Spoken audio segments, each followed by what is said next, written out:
Beyond Our Bias, facilitated by Andre Koen. Thank you so much for joining me in this learning unit as we try to explore ways to get beyond our bias. Our agenda for this session is a simple one. We will, 1, understand conscious and unconscious bias. 2, identify how our biases impact the way we interact with people. And 3, learn ways to move beyond tolerance and beyond our bias to actually be helpful to our coworkers and the people around us. So what is unconscious bias and stereotype threat? Participants will also have a chance to explore in greater detail the learning modules around unconscious bias and stereotype threat, as well as be introduced to the discussion guides they can use with their teams to discuss these topics. Theoretical underpinnings. First and foremost, we want to recognize that there are group norms that will be established as a part of this session that we'd like for you to think about as you engage with groups in talking about diversity, equity, and inclusion and exploring our bias. One is to listen with the responsibility of being changed, recognizing that I can be changed by other people's experiences if I'm open to at least hearing the words and their heart and their intentions as they speak those words. We also encourage people to speak with the promise of being heard.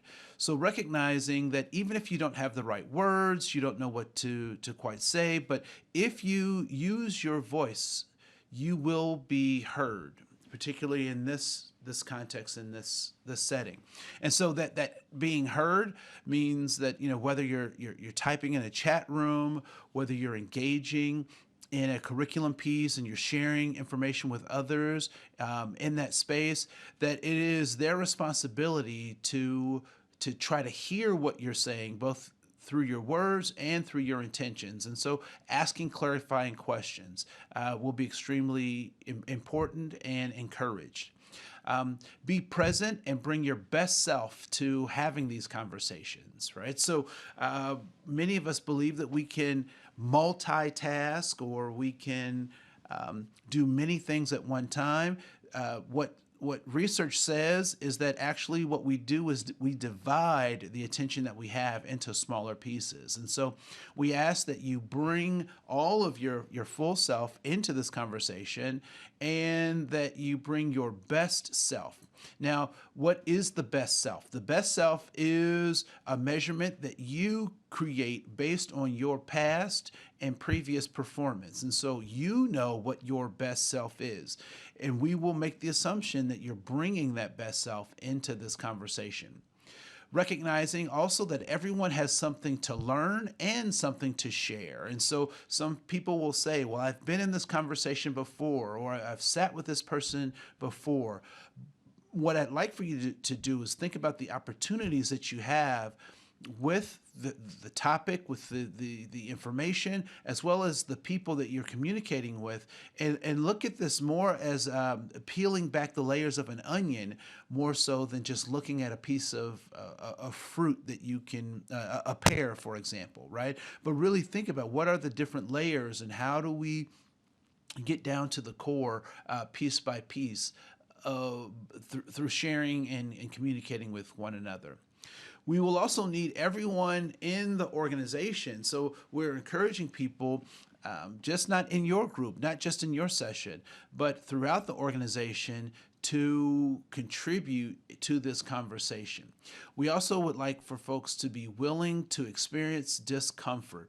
I'm not sure if folks have tried a new exercise regimen or have tried to do some athletic thing that is not come natural to them, but we recognize that there's a learning curve and to any new endeavor, and that learning curve oftentimes feels very uncomfortable or presents itself in a way that We're not at our best, but we know that through trial and error and lots of practice, we actually can get good at that particular piece. So, be willing to experience discomfort. And lastly, accept and recognize that we may not come to closure on concepts or ideas, because this is a journey. This is not a destination. When we talk about recognizing our own unconscious bias, or we talk about stereotype threat, we're really talking about a journey of discovery more than we are about a particular destination. So please think about these theoretical underpinnings, these ground rules, if you will, as you participate in this learning unit, but also think about how these might be applied, or how they might be helpful outside of this learning environment.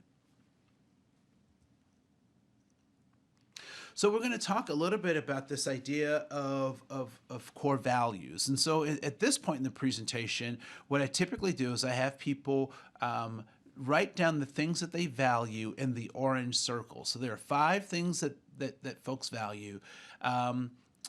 You value many more than 5, but I'd like for you to select out of those just 5 things that you value, and to place them in one of those circles. So you'll have 5 things, one in each of the orange circles.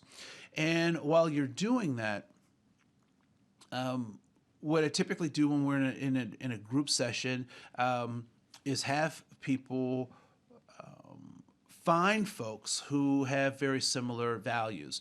What we'll do with you in this particular presentation is that we'll share a screen, and what I'd like for you to do is to put your values up on the screen. And if you see values that are very similar to yours or exactly like yours, I want you to put a check or circle that value with the tools provided in this session. So we'll just leave a couple of minutes now and let you go through that exercise. All right. So writing down your values, or the things that are important to you, right? So there could be a person, a significant other, a grandchild. It could be a place like Belize or Bemidji. It could be a thing like a motorcycle or a cabin. It could be a concept like freedom or justice, right? So we'll give you just a couple of minutes to write down those 5 values.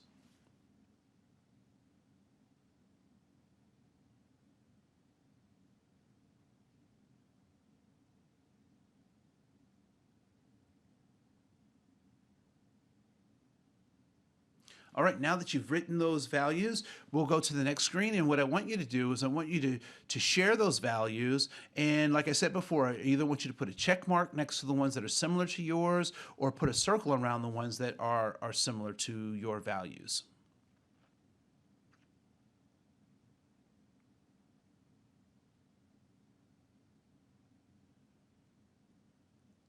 Wonderful, wonderful.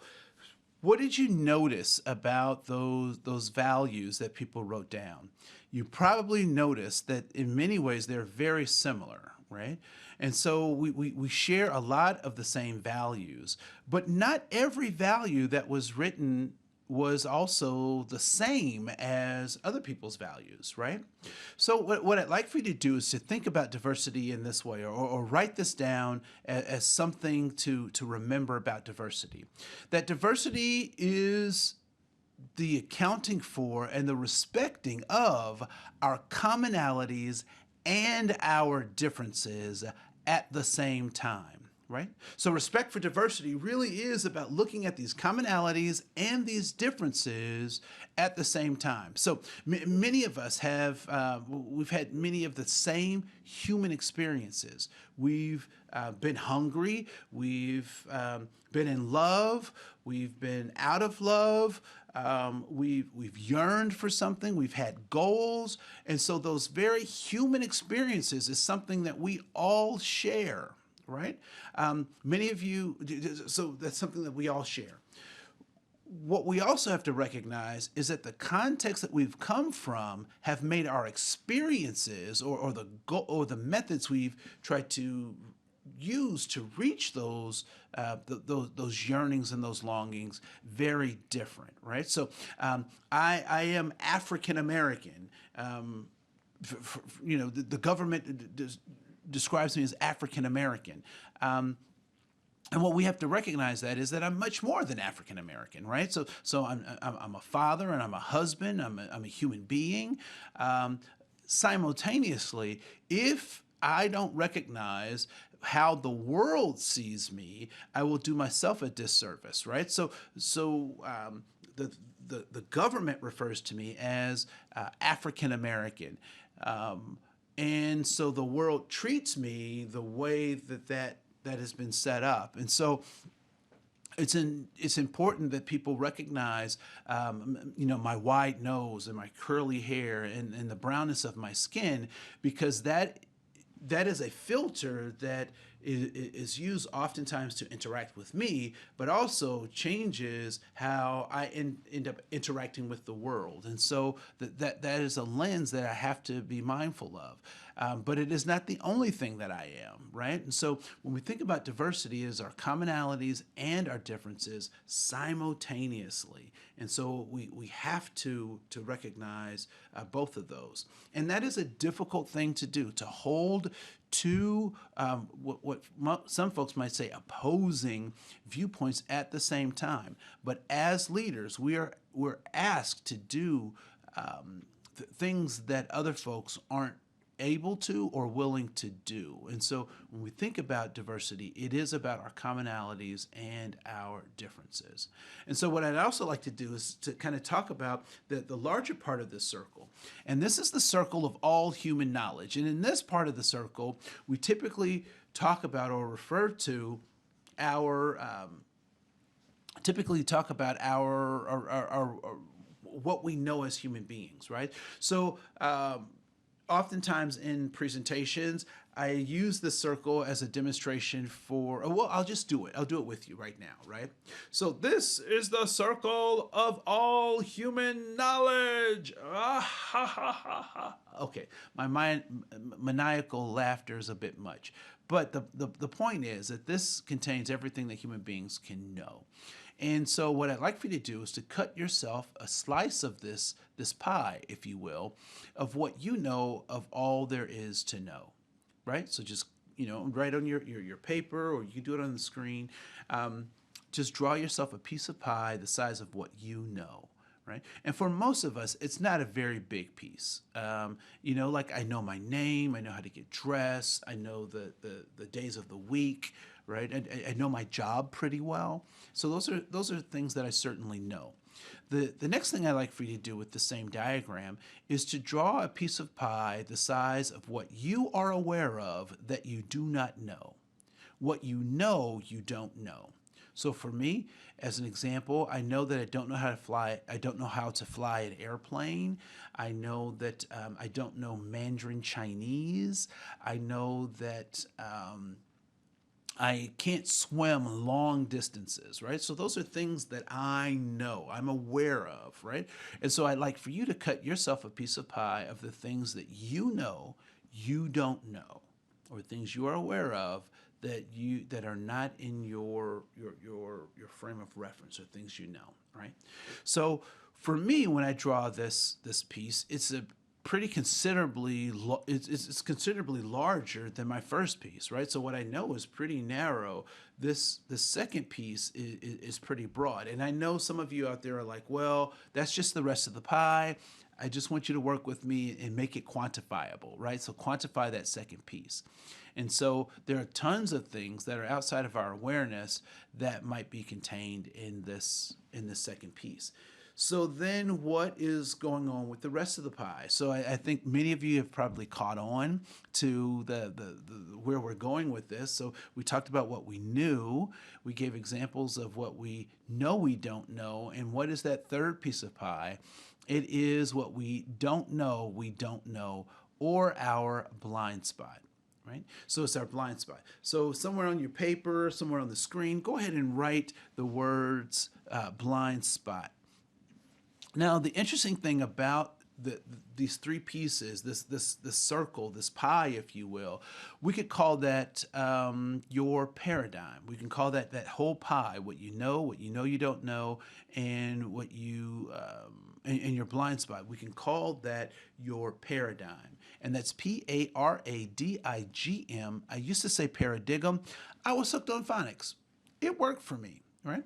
But so we this paradigm. So what is a paradigm? And a paradigm simply is how you see the world. And so whose primary responsibility was it to give us our first set of paradigm? It was our parents, our guardians, the people who raised us, right? That they gave us what they knew they didn't know, and their blind spot. And where, pray tell, do you think they got their paradigm? That's right, from their guardians, from their community, from the people who raised them. And where do you think they got? Yes, you're getting it, right? So they all got this same kind of paradigm. And what we have to recognize is that if we don't see the gaps or the problems or the blind spots within our own paradigm, then it becomes difficult to move forward. Has anyone ever received a copy of a copy of a copy of a copy of a copy? Yeah. So when you receive that copy, or we used to say Xerox, when you receive that copy and it's been copied multiple times, does it look exactly like the original? And typically it does not look exactly like the original. It's been changed or augmented in some way. And so when we think about the paradigms that have been passed down to us, the one question we should ask is it possible that the message that I'm receiving could actually be different than the message that was sent, or the rationale that it was created for, right? So there's a story that I like to tell, and then we'll move on, that there are three generations of women preparing a holiday meal. There's a mother, a daughter, and the grandmother. And so the mother and daughter are in the kitchen, and the mother is trying to let's just say the holiday meal was a turkey, and so she's trying to saw this turkey in half. And so the daughter is concerned by this whole process, and so she says, "Mom, why are you cutting the turkey in half?" And she says, the juices the juices flow better, and all is tenderized and all this stuff. And the daughter doesn't buy it, so she presses the mother a little further, and the mother gets frustrated. And the mother says, finally, with all these questions, she said, go ask your grandmother why I'm cutting the turkey in half.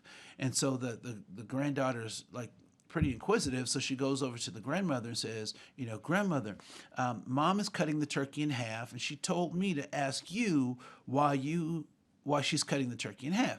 And so the grandmother looks at her and she says, "No, she's not, baby." And she said, "Yes, Grandma, she is. She is cutting this turkey in half. And why is she doing that?" And the grandmother looked at her and she said, "Because I did." Now, the young lady is really perplexed, because she's like, is this a generational thing? Like, what is going on? And so then the grandmother explains further. She said, "Baby, I cut the turkey in half because that's the only way it would fit in the oven." And the daughter puts her hands to her head and she just laughs and chuckles. And what she realizes is that the mother is doing what the grandmother did, but doesn't recognize that she doesn't have to do it because her oven is big enough to fit this turkey. So how often in our lives are we operating off of paradigms that we've inherited without really checking those things out, or looking for not just confirmation in the world, but actually this cognitive dissonance that could help us create a new neural pathway for information that was given to us through the generations. So think about that. Think about this paradigm, and we'll take a short break right now.